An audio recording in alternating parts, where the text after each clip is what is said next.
This is a quick video just to show how to use a Tubie2go tube modified backpack.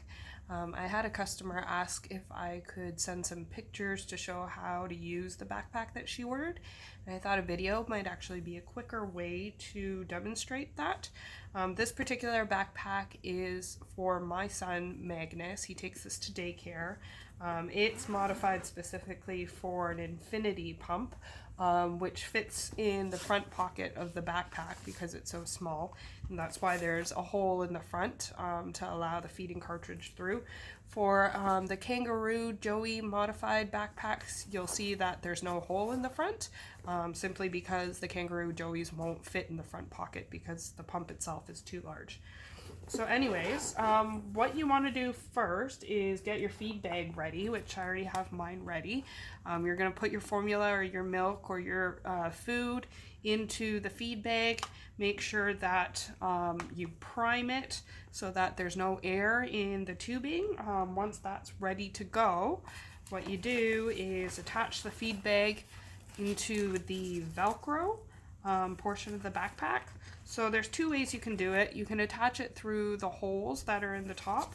So you can slip the Velcro through the top into each of the slits, and then you can just crisscross it. So that's one way of securing the bag into the backpack. Some people prefer to fold this flat back, and wrap the Velcro around the neck of the feeding bag. I've made sure that the Velcro is long enough to do that if that's your preference. That's usually the way I prefer. Just seems secure that way. So you can see it's wrapped. Just bringing it closer. Velcro is securing the feed bag. Can't really wiggle around. As I said in a different video, some people have that do the backpack modifications also put a hook in the top instead of the Velcro. I just find that the bag kind of flings around a little bit more that way. So the next step, once you've had the feed bag in, is you're going to feed the cartridge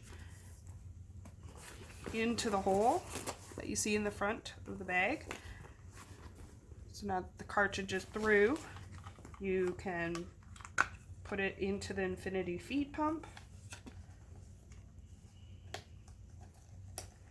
Set the cartridge in, close the door. I usually just place it in the front of the bag. Some people like to actually put it in behind the mesh. Once you do that, I just zip it up. And then I take the other end of the tubing, and sometimes I like to just kind of coil it up a little bit more neatly.